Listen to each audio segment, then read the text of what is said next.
podcast. I'm your host, Paper Ape, joined by my good friends OG Ty and Kaizen, just like last time. Um, yeah, really What's not much up? else to say here, other than yeah, welcome guys to the pod again, and yeah, I'm glad you guys are here. Yeah, absolutely. A little bit later in the week this week, lot to cover. I feel like. Yeah, it's been a busy one, that's for sure.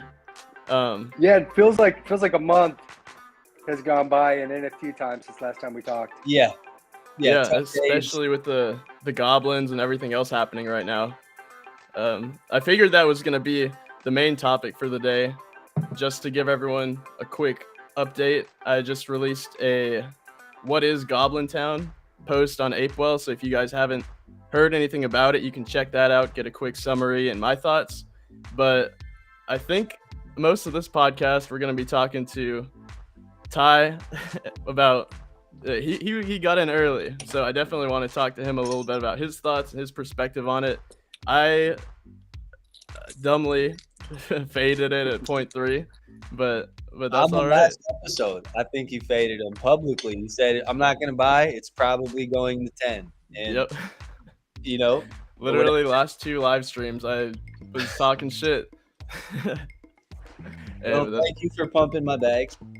gladly. Yeah, so I wanted to hear, like, how's the ride been for you so far? What are your thoughts leading into this airdrop that's coming today? Man, I don't know. The ride has been fun. The ride has been very crazy and fun, to be honest.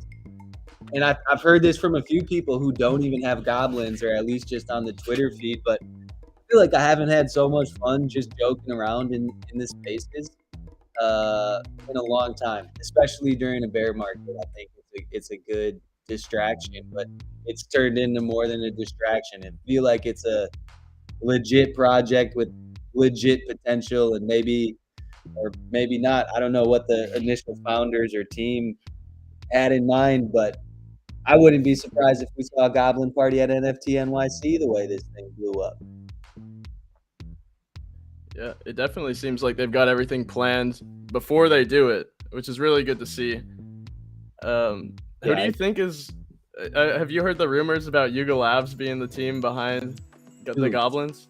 yes, yes. So, a full disclosure, that's probably one of the first threads that I really deep dived on. I think it was Linus Caldwell on Twitter. Shout out to the boy, fellow ape. But basically, yeah, I mean, quick recap. I think these minted 25th or 26th, about 10 days ago. Free mint.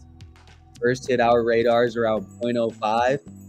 And then within 24 hours, kind of exploded, degened in at like 2 in the morning on my first one. Bought the second one a little bit later that day. So got them both for about 0.4. Took my profits on the first, but going back to your question, my bad. The Yuga rumor. I saw another one yesterday that kind of added a few elements to the initial rumor about Yuga, and it had something to do with the other side and the other deeds. How it was something brewing .xyz, and one of the first pieces of marketing material I guess the Goblins put out is we told them something was brewing. And I don't know, that to me seems like a little Easter egg Yuga-esque drop that if it turned out to be true, it'd be easy to look back and say like, oh, it was right in front of our face. But I don't know. I don't think it's Yuga personally, but you never know. It's fun to speculate. What do you guys think? I saw that thread also, and I'm not gonna lie, it was pretty compelling. That's They had something some good brewing? arguments, some good data, the Easter eggs, like you were saying. That, like, I mean, anybody can look at Yuga and then kind of copy the saying and then put it in their project, but it really does seem like the type of thing that they would do. I'm still leaning. I give it like a 1% chance that Yuga actually is behind the thing, but it's definitely non-zero. It's non-zero. It's fun to speculate, and just like their own quotes, how we were going to give additional roads for people in the space who might be newer, or might not have that ETH to get a Bored Ape to try to join the ecosystem. And I mean, it did say goblins on that deck that got leaked. I think a lot of people probably thought Codas were goblins or this and that, but I don't know. There's enough cookie crumbs. It's fun to walk and try to find them. Mm-hmm.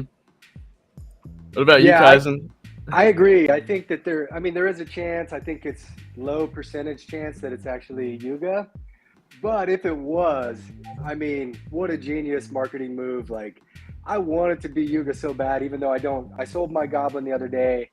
I still love the project. I love the vibe. And if that's the way that they like stealth launched this, ROE, what a genius move. Same page. Yeah, the floor's been kind of stalled since yesterday. I think when I was writing that post, it was about 6.5, and right now it looks like it's still about 6.5. How are y'all playing the airdrop today? Ooh. Good question. Well, Kaizen, you said you sold out on that pump 2 days ago, right? Yeah, so I'll just give my brief. I'll circle back to the question, but yeah, I got in. Really, it was a lot of Ty in my ear and just seeing his posts, and I like the vibe. Like, I started whatever. I mean, the Twitter Spaces had me dying the other night, and so I got in at 1.3, and man, I just wasn't even really watching it very closely. And I think Ty told me, like, hey, just hit 9, or it's about to hit 9, and so I listed, and it started falling right away. So I got out at 7.9, and I mean, I still love it. Here. Yeah, I think it's got potential, but I am concerned about this airdrop. Like, we've seen a lot of stuff kind of crash after, and at least I feel that way. I mean, I might be off on that, but I feel like there's been a lot of stuff, the floor drops after the airdrop, like it's kind of priced in. So I'm not holding, but that's something that I see could happen. I mean, long term, it might be back over where it is now, but I feel like it's going to dip after this. Yeah, I'm on the same page. I don't know what's priced in, what's not. It seems like Goblin Town's moving at the speed of light. We're already getting an airdrop. I guess the details that I've heard, let me know if you guys heard anything else, but it sounds like it might be a burger, fries, and drink, and those might be like your M1, M2, M3 serum type. Oh, I haven't heard the serum type thing yet. Yeah, I saw something in the contract related to goblins changing and burning a token, but I don't know. It's a lot of speculation, and I'm nowhere near as intelligent as a lot of these developers on my feed. So we'll see. I'm nervous about the drop a little bit too. I was considering doubling down and getting a goblin. I posted last night, should I get another one for 7 ETH? And it's got a lot of love. So yeah, is there like a specific one you got your eye on, or you're just trying to get a floor right now? I was kind of hoping for like a low 6 entry point, and I had a short opportunity, I think, this morning. I've got all the same concerns about Kaizen and these airdrops.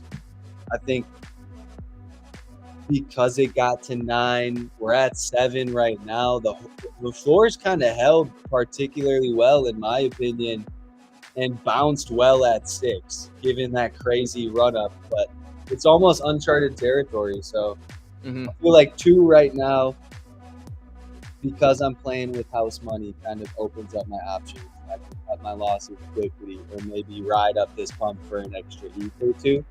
But I think my goal right now on the airdrop is probably sell pre-airdrop or pre-reveal, and just try to maximize my ETH, trying to take a page out of your guys' book on the other side drop, where you just handled it like a true pro, and I was left holding my bags at 40% value. So I don't know. Well, some of those pre-reveals, that's like hindsight's 2020, but a lot of the pre-reveals are profitable if you do sell beforehand. So like what y'all are saying totally makes sense. From the perspective of somebody who's not in Goblin Town, I don't have a goblin. I didn't really think about this until y'all were just talking, but a good entry into the collection might be to try to snipe one of these airdrops that people get, depending on what happens with the price of those and everything else after the whole thing goes down. Yeah, that's a good point. I'll keep my eyes on that, man, and we'll see. Yeah, I never thought about that either. That's good.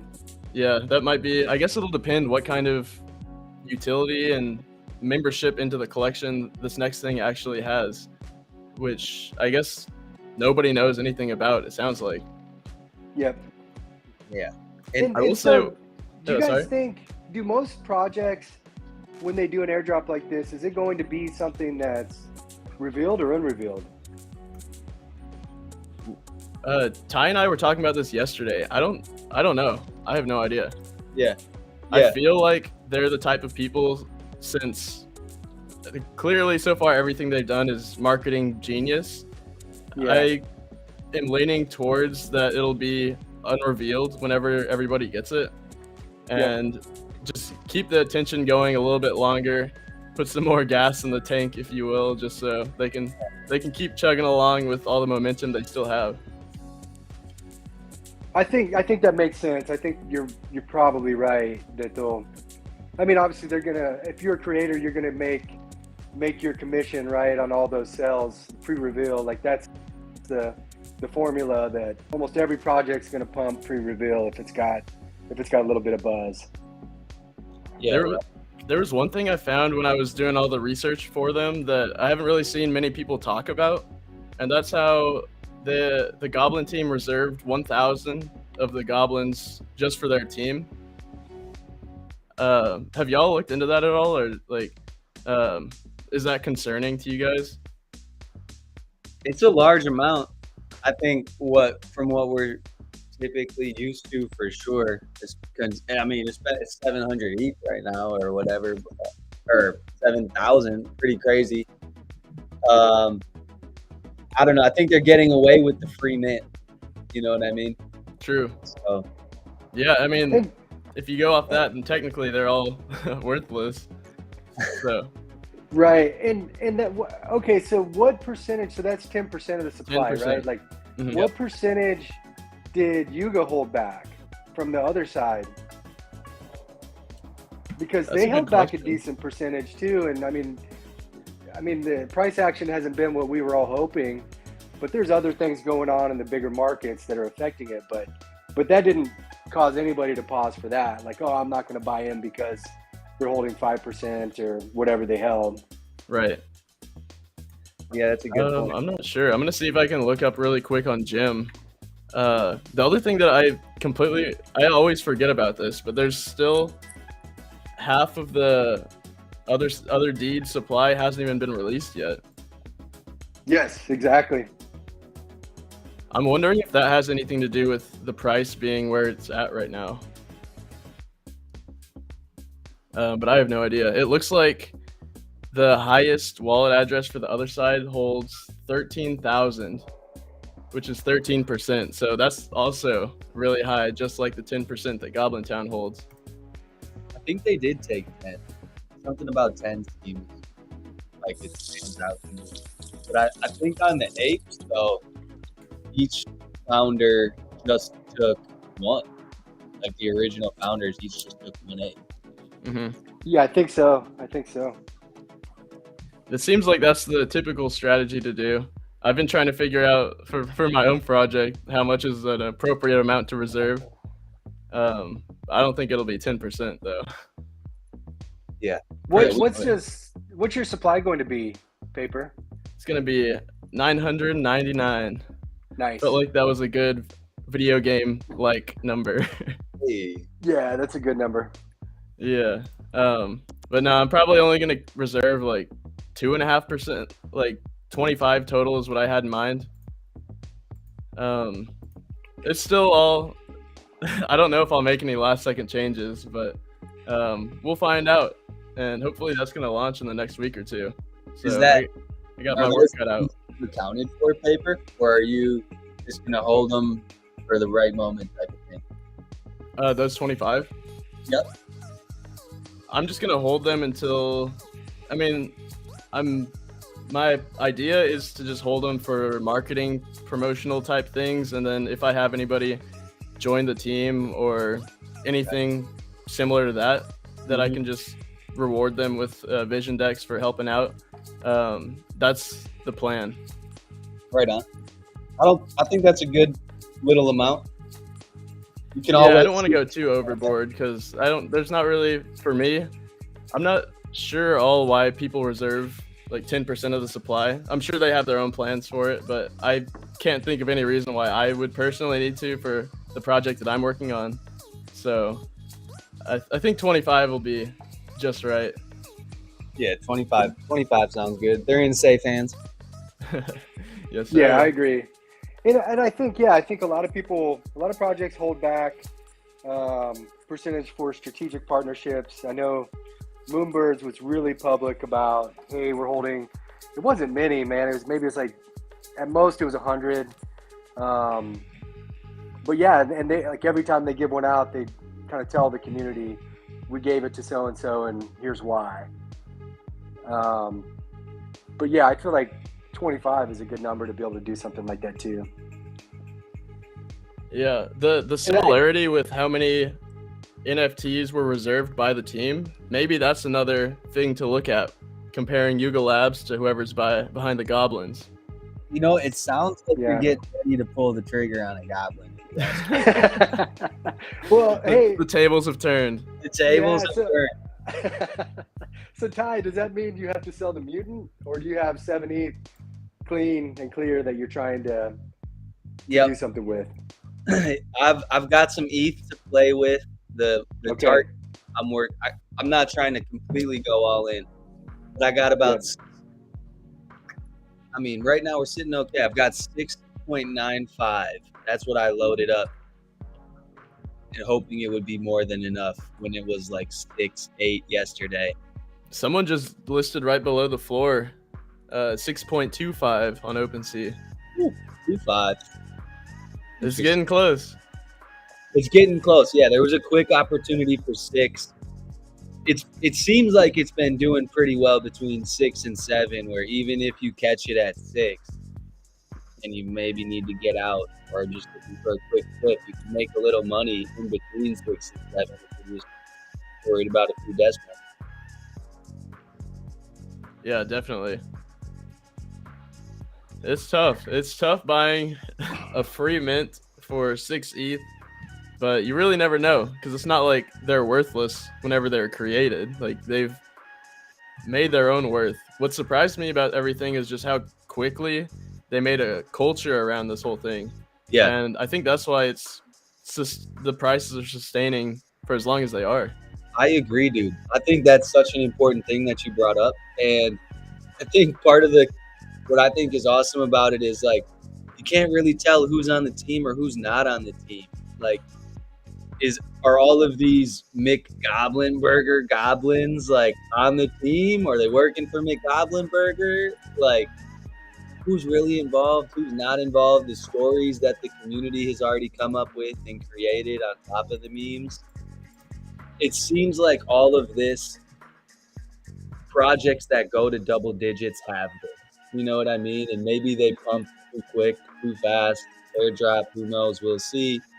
But when I look at all the projects that kind of hit double digits on whatever time frame that we're pretty familiar with, whether it's apes, cats, mutants, Azuki, doodles, like you name it, I don't see why goblins couldn't be on that list.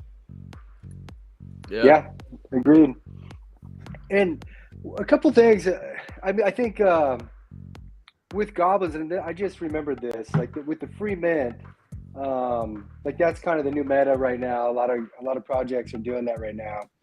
And I think once any project's released, like whatever the mint price is kind of irrelevant, right? It's everybody has such short memories in this space.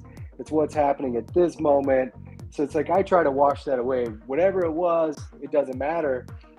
But one other interesting thing that happened, man, like when Beanie came back, like he was exiled or whatever, or just self-imposed exile. When he came back, he launched a new project, and I think his was a free mint, and he made this long Twitter thread that was saying like, I think that all new projects should be free, and he was kind of laying out all these reasons.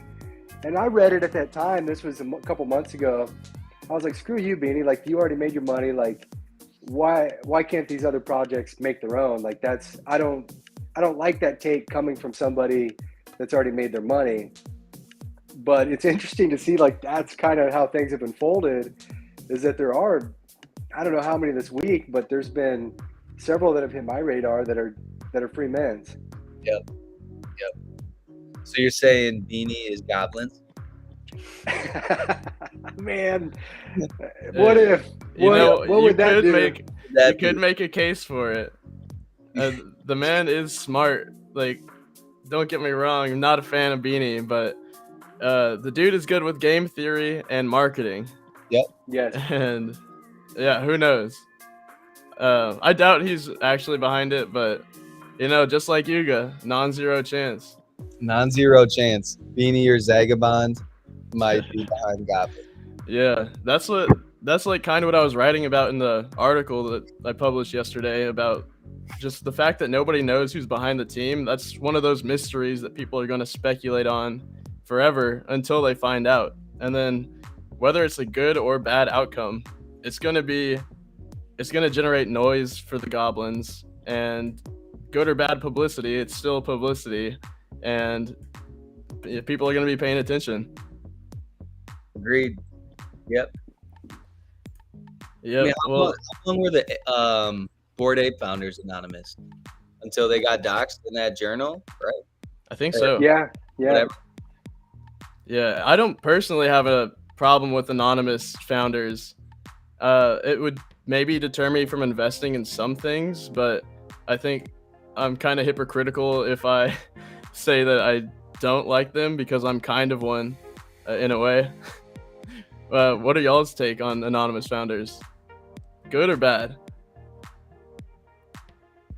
I think it depends, right? Like, overall, I don't care. Like, but if I'm weighing two projects next to each other, like, one of the several reasons why I like Moonbirds is because they're fully doxxed, and I really trust that they're not going to rug me, right? Like, if I was looking at investing in two things side by side, that would be a factor that would maybe help me to choose something over something else, is if I knew who the founders were and they were trusted voices. Like, another example would be Zeneca.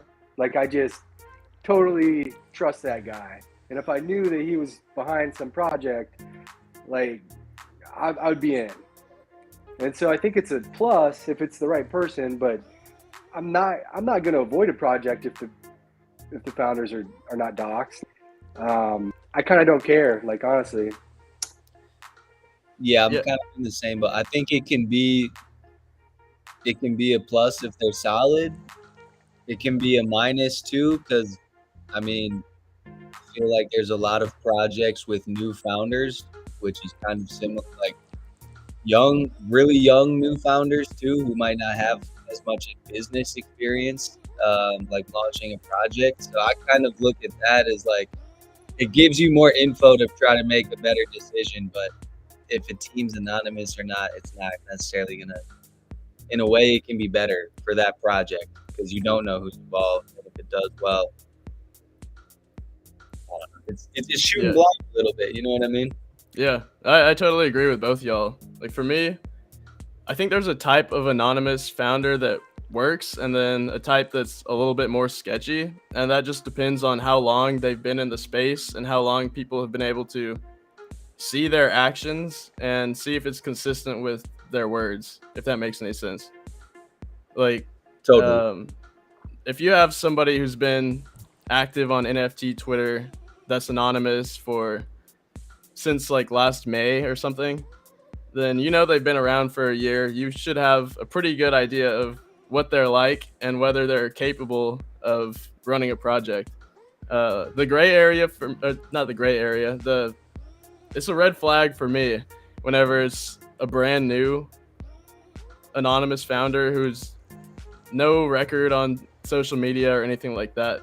Those are the ones that I usually stay away from. But yeah, I kind of wanted to shift gears to the Moonbirds really quick because I haven't been keeping much up to date with them, guys. And I know you're in the Moonbirds. Yep. What's going Yep. on over there lately? Man, so really this past week there was a few things. For me personally, the biggest things were with the announcements about the party. They have Tame Impala playing at the party. They're Wow. using token proof for the confirmation for people to verify their wallets, which is another, of course, Fonz GM from ATX Degens, like that's his company. So shout out to him. Shout That's a out huge, Fonz. Shout out. yeah, huge win. Super proud of what they're doing over there. And so those are the two big things for me. There was a little controversy with this whole, it started off with the Moonbirds AI. They Really? basically told them, yeah, they reached out really quickly to them and said, hey, we love your art, but you can't use our name. Like, you have to change the name. And they had lawyers involved. And so I was involved in a couple threads with people that were kind of trashing them for doing that, saying, hey, that's so Web 2. But I think from my perspective, like, we're all comfortable with people creating derivatives and stealing other people's art. Like, it's just it's normal in this space. When I don't like it, if I was an artist and, if I launched my collection, if somebody totally ripped my design and used the exact same name for it, I would be angry about that. And so I think for me personally, that's the line. It's like, okay, cool, you're going to steal it, make a derivative. That's normal here. But when if they created Bored Ape Yacht Club AI, Yuga would shut them down instantly in the exact same way. Like, hey, you can't use our full brand name for this. Like, so that was So the they other made them big thing. change the name, right? Yep. So it's Nightbirds. It's Nightbirds. AI. I knew Yep. something. Yeah. Okay. Yep. Cool. Shout out to that play last week though too on the Yeah. channel Kaizen. That was a hell of a play. Which Bro. one? Which one? The The Nightbirds. Yeah, the Night Moonbird. Yeah, Yeah. I meant it too, and I just thought they looked cool. Like, I mean, I had no idea if they were going to go up or down, of course, but I was just like, man, this is some pretty slick art. So It really was. It was probably the coolest AI derivative I've seen. And like somebody said that even when you're zoomed out, it still looks pixelated and you can't really tell. And like that was really cool to me. yep. Yeah, they're fire. Even the other AI derivatives that came out that tried to copy the AI Nightbirds, for some reason the art wasn't the same. The Nightbirds just looked crazy. Yep. In a good way. Yep. Yeah, I can't Yeah, believe they we nailed were it. talking about all those last week. Like Ty, you were talking about goblins. Kaizen, you were talking about the Nightbirds, and I just Yeah. didn't pull the trigger on any of those, and y'all just hit huge wins. So, congrats on Yeah. those. Yeah. Y'all been killing it Thank this you. past week. I wanted Yeah, to. I gotta thank Ty for the Goblins play, man. That was a nice kind of out of nowhere, like quick six ETH or so. So thank you, man. Hey, yo. Mhm. Yeah. Beers Kaizen. Yeah, Let this right be a on. lesson to everybody who's watching. Y'all gotta have a little bit of spare ETH. You gotta have some free liquid that Yes. you're able to spend, because whenever these things pop up, you gotta be ready. I put myself in the position where I wasn't ready. So Yep. you live and you learn. I kind of wanted to talk about the Moonbirds oddities also, just really quick, Oh, because I yeah. don't know anything about them. Oh yeah. Okay, so here's what I know. We got airdropped. You get airdropped one per Moonbird you have, and it has the same token ID, and it's a collaboration with Grimplin, with Super Grimplin, who is the founder of Toads, of course, Cryptoads. And I personally, from everything they've said, it just feels like it's a fun kind of side project thing. Grimplin did collaborate for some, for maybe, I think there's like 50 Grimplin pieces inside of the collection that he drew. It's a Cryptoad on top of a Moonbird's head, smoking a joint, and it's inspired by Elon Musk on Joe Rogan podcast. And I thought those were dope, and I love that they have that collaboration between the two projects. Some people were saying they think it's like the mutant companion drop, which they've been hinting. Personally, I don't think that's what it is. I sold 2 of mine, and one of them I bought a cryptode with, and so I can't see those holding value. They're kind of hanging around 3 ETH, and I just can't see that maintaining.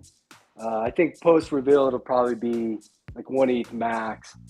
If I'm wrong, I'm wrong. But hey, man, you got to shoot your shot sometime. Mm-hmm. And when's the reveal? I think they said. I think it's later this month. Okay. It might even be July. It's June or July. Let me see. Damn. Yeah, it's a little ways out. So I was just like, man, I see some really good deals right now. Yeah, it's going to be in July. I mean, everything's down in the markets, right? So it's like people have the hopium that this is going to be something really legit. Meanwhile, there's established things that we know about that are undervalued. So I had to make a play.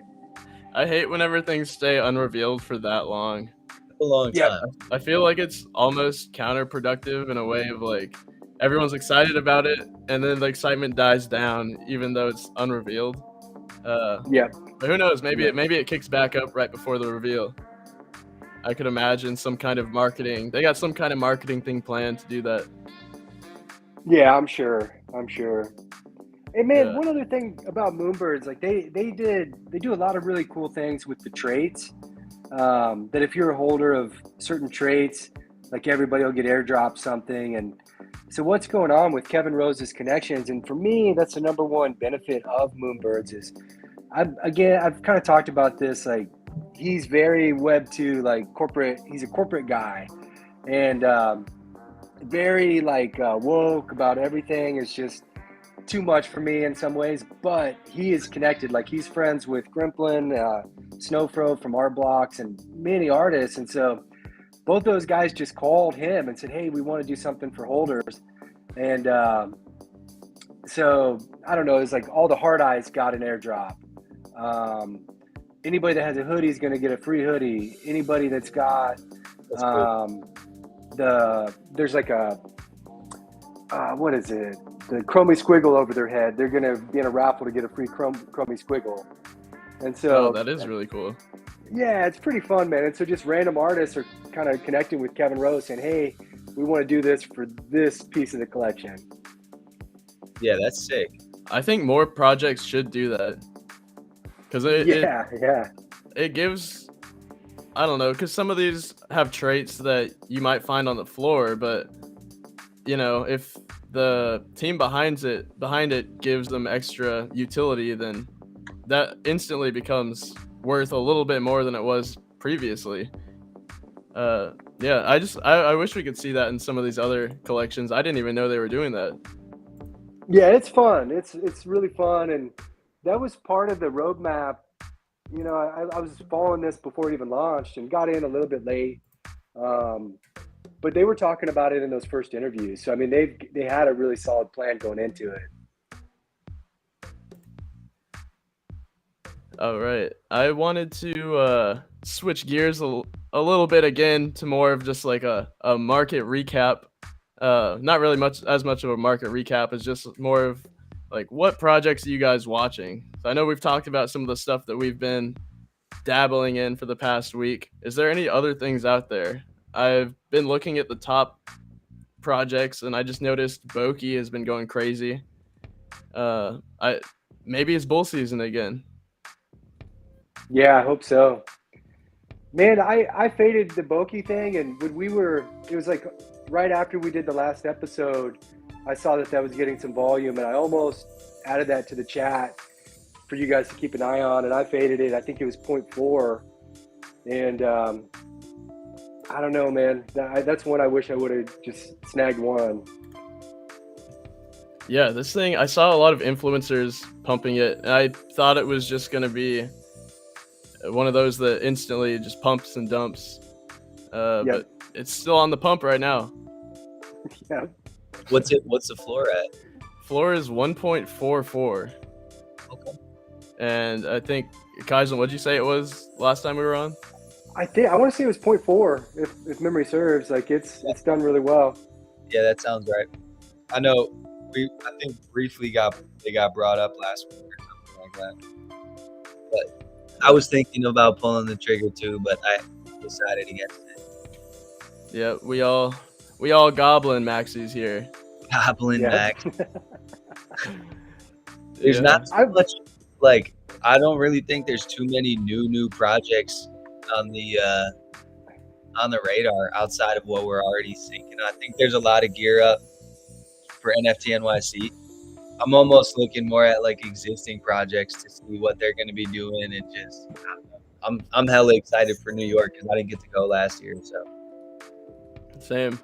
Yeah, I think we're just in a building phase for all those big projects that have NFT NYC coming up. They're going to probably, I think they've been holding off on a lot of the stuff they've been working on, and it's all just going to be a tidal wave of announcements and other type of stuff agreed. in the next few weeks. So I'm really excited about that. I personally think the bull market for NFTs is coming back. I think the trigger for that was Goblin Town. Like now it's got a lot of people went from a free mint to a bunch of extra ETH, and so they got to look for the different ways to spend it. Yep. Yeah, good point. Especially with the excitement coming back with these announcements coming up. If that's true, then that should take care of itself in my eyes. Yeah, so I've got one random project that I'm watching pretty closely, and I think I was chatting with Ty about this last week. Like I went down a Xcopy rabbit hole, and so I picked up a couple pieces, and I'm watching a few other of his collections that I want to get. But he just launched a new collection this week, and yeah, it's kind of bizarre, but it's worth watching. It's called Right Click Share. It's got the Right Click Save, which is a famous one of one that I think Cosmo de Medici has. So this is kind of a variation of that. And so basically, slowly people are getting whitelist for this. Like, I was in a raffle in the Xcopy Discord, didn't win it, but every person that mints is minting 1 pixel of this overall image. And okay. I think it's 1,024 pixels, and so it's kind of a low res. It all builds this one image, and so when you own it, you have to like activate it for it to be seen in the overall picture, and you're only allowed to leave it active for 1 year, and so you have to reactivate it every year. And so it's kind of this living, like everybody has their pixel, and then there's this greater overall JPEG that's composed of all the activated pixels. So it's kind of confusing and hard to describe, but it's 0.666 floor for the 574 pixels that have been. So I think they're about halfway through the mint. That's Tyson, did you get access to this through any of those pieces you just picked up? No, but I got access to raffles. Nice. But man, his Discord is pretty huge, because if you own that Max Payne, you're in it, and there's like 10K of those, and the floor of that is like 0.7. That was a open edition he did for 10 minutes, and about 10,000 got minted in those 10 minutes. So I mean, the Discord's filled with all those guys, plus all the other collection holders. So is the right click share image this? Yes, that's it. That's the overall image. Cool. So I'm super low res. Behind when it comes to liking NFT, not just liking, but understanding the art behind NFTs. Xcopy seems like he's one of the biggest art for the art type people in NFTs. Is that right? In my opinion, yes. And I just love his vibe, like the kind of dystopian, like visceral art. Like I don't love this particular one, but I love the idea of it. You like the more trippy stuff like this? Yeah. Like scroll down, like I've got some bids on some of the stuff that you're scrolling through. So. Oh, that's awesome. Yeah. I love. and even like his newer style, I don't care for as much as like this. All these were released about a year ago, and I love this kind of era of the stuff that he was doing. Yeah, he's actually got way more collections than I realized. I think grifters are probably the thing that I've seen the most on Twitter. Maybe Yep. I'm wrong, and it's actually Max Payne and friends. Yeah, Guys, Max Payne is pretty Griffin. visible. Yeah, I What think kind it of benefits do you think- get from owning his NFTs? Does it depend which collection you own, or are they all have some kind of, I guess, membership component to them? I've only been a member a week, but my understanding of it is, it's essentially if you own anything, you're on a level playing field. I feel like I haven't seen anything for this specific collection, but that's not to say that he won't do that. Like he's always doing like kind of clever things and clever mints.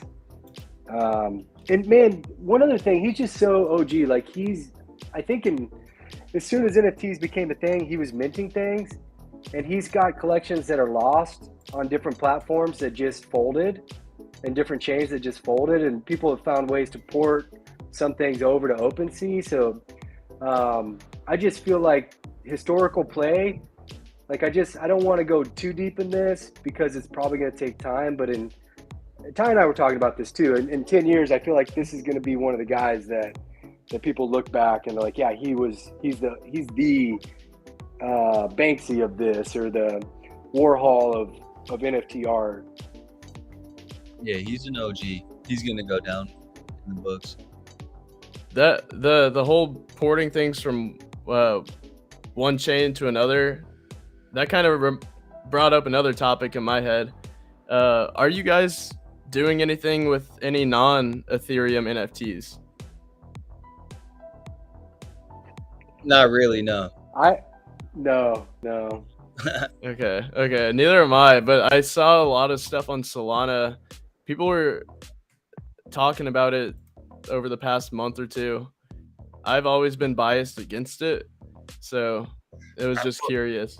No, I take that back. Yeah, Solana is what came to mind because it's just been shutting down and like network, like the whole thing was offline the other day. I think for like 5 hours or something crazy. Yeah. I do have some treasure DAO bags. I've got a small brain and a small pet, and out of all the other ecosystems, I think treasure and magic is kind of a sleeper, and it's such a big market right now. It might not be a bad idea to jump. If I had to pick one to jump into, it'd be a small brain. I completely forgot about these. How have the small brains been doing compared to when we used to be talking about them? I know like months back they were pretty expensive. I think it was at least 10 grand for one of them. How are they doing now? They got to like 4 or 5 ETH, I think, right when I bought the top. Yeah. They've come back down, but the community is still really strong. Like I don't think I've noticed the drop off in the community at all. And for a bear market, they're hanging in there pretty well. Magic's taking a beating from the all-time high too, but it's only 0.4 ETH. yes, Okay, that's the OP airdrop right there. that's worth it to get in. Like it's fun. They got a lot of big plans coming. They launched a small white paper not too long ago. Is this a lot of IQ right here? Oh, sorry, you're not even. Wait. I thought I was sharing my screen this whole time. Here we go. Yeah, okay, so like this is the floor small brain right now. 1600 magic, 0.4 ETH. I mean, I did the whole research on treasure. I wasn't 100% sold, but I do have a bag that I'm still staking. Is this IQ a lot? Because I know like the longer that you have a small brain staked or whatever, the IQ gets bigger. And then what does that do? That's a good question. For some reason, I think that when it's listed for bought and sold, the IQ goes back to baseline, but I might be wrong with that. And I can't even see it actually because a little market cap's away. Here we go. But it looks like a lot. Okay, gotcha. Yeah, because like that compared to this, Yeah, Seems like a pretty big difference. 40. Oh yeah, 49. it grows quick though, and like the benefits of the IQ are community based. So it's like the longer you stake, the bigger the IQ, and then the higher the IQ collectively, the faster you go towards missions was like the general theme. But they're gonna have a little presence at NFT NYC, so I'm sure you guys are good to roll with me in the small. Hell yeah. Nice. Let's do it. Cool. And yeah, if you guys, hey, I want to formally invite you guys. If you guys want to do the Moonbirds, I've got an extra invite for that. So you guys are both. If you guys are free, man, let's tear it up. Sweet. Yeah. I still got to get my tickets and everything, like plane tickets and hotel room and all that. I'll probably hit y'all up after that so we can get someplace near each other. Yeah, that sounds like the move. It's definitely something I want to do this year.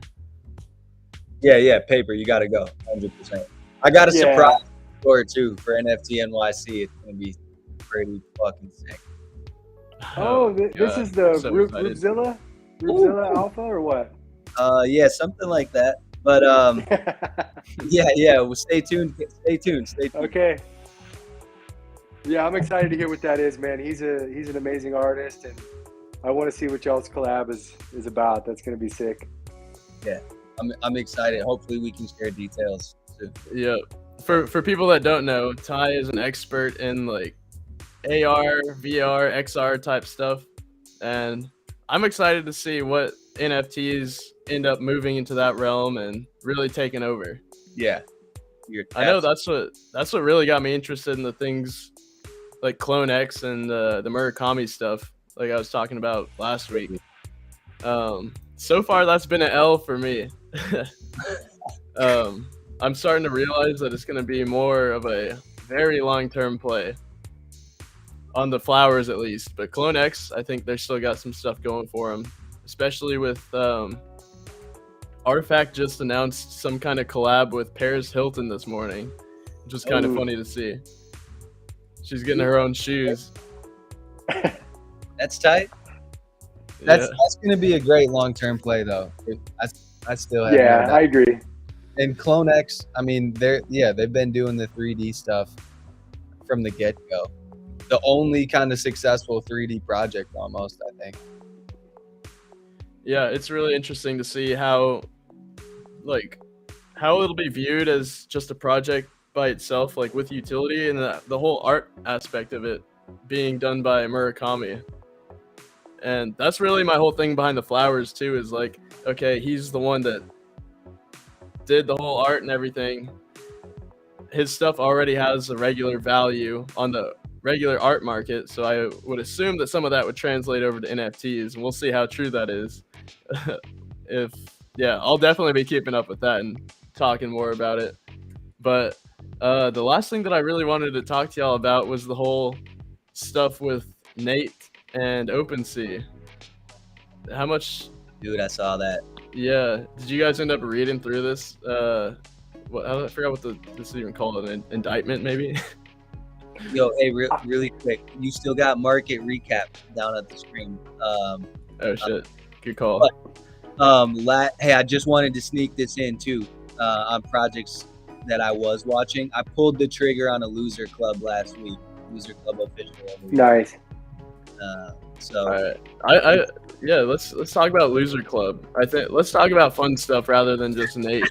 Hey, I don't mean to go back to it. I'm down to talk about Nate because I think that's a big deal. But I'm excited about we can touch on both because I know that I've heard some people in the Austin meetups a lot actually talk about Loser Club, but I really don't know much about them.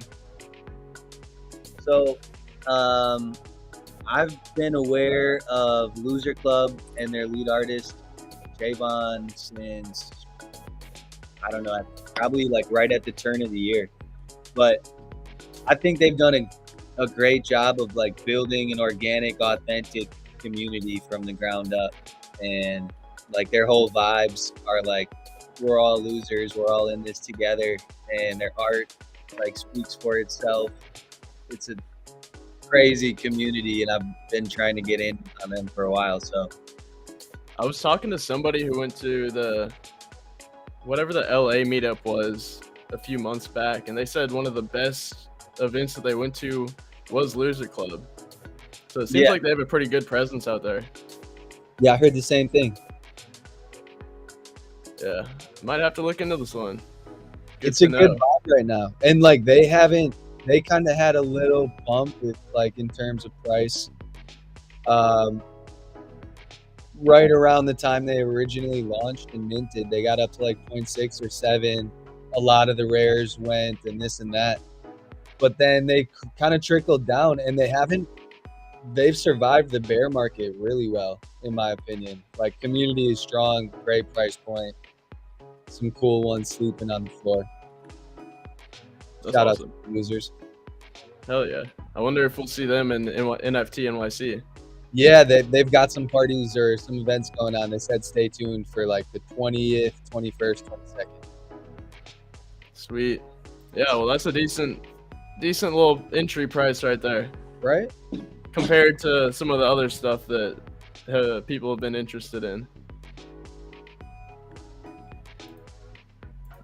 All right, shifting back to our boy Nate. Kaizen, I guess we can start with you. What did you think about the whole situation? Like, what's your take on it? Man, I have mixed feelings about it. Like, as much as I don't want there to be regulation in this space, like, part of me does want regulation. And it seemed like before this all happened, like, he was the only person in OpenSea that was like public on Twitter and like kind of part of the NFT community. And now I don't feel like they are really at all. So I think that's a shame, but I don't like what he did, man. Like, I think it's kind of messed up.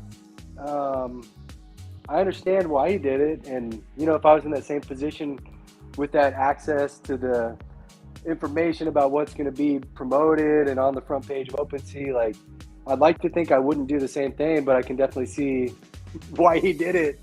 But he's in some trouble, man. Like, I think it's okay. Like, if that scares other people from doing the same thing and taking advantage of information that they shouldn't be using, I'm good with that. Like, I just feel like this is a bit of a tangent, but that's one of the things I just despise about the traditional stock market, is that when I was playing that game of trying to flip stocks and kind of swing trading, like, you would see things start to run with no announcement.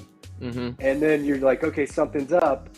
And then sure enough, the next morning you find out this big merger happened. It's like, God damn it. Like, there's thousands of people making this play that knew, and all of us on the outside didn't have that information. So that's why I said, yeah, it's mixed emotions, but if it scares people away, then I guess I'm okay with it. Yeah, totally. I mean, look at like Nancy Pelosi or those people in the government who are making so much money trading stocks. Like, clearly they know more than the regular market participant, and they're not getting punished at all. It's kind of confusing to me. I guess the thing I'm most confused about is why they chose to go after Nate out of everybody. It's not like he made a ton of money off this stuff. Like, I mean, honestly, like, what he did was wrong. He probably should be punished for it. I don't think. I mean, the maximum penalty for this is like 20 years or something. I don't think he should get anything near that. No. Yeah, that'd be sad to see. But there's so many other people that have dabbled in NFTs. Like, look at all the celebrities who have done rug pulls, and then nothing happens to them. But they just go after this one guy from OpenSea who made like 13 ETH off of whatever this stuff was. How much did he make? I think it was somewhere in the teens. Okay. Like, in terms of ETH. So it's less than 50 grand, I would assume. Was less that than 40 or 50. Was that confirmed? Is that in there somewhere? Yeah, there was the actual number. It might have been like 18 or something, but still at like today's prices, that's less than 40 grand. And then to have a maximum penalty of like 20 years for that, it just makes no sense.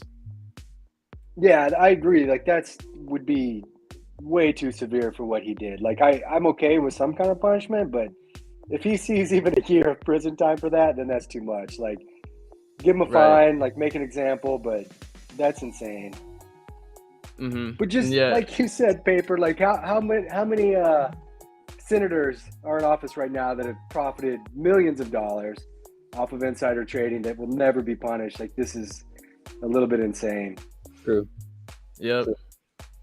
Yeah, and I wish I knew more about the law so I could go in more depth than this, but I'll keep it surface area for now. I think I can speak for all of us when I say that, like, it's a shame that this happened, and just hopefully it doesn't end up trickling down and affecting more people in the space, because I like the freedom that we have to do things in Web3, and I'd hate for it to get taken away or even just have the government's hand further into it than it already is.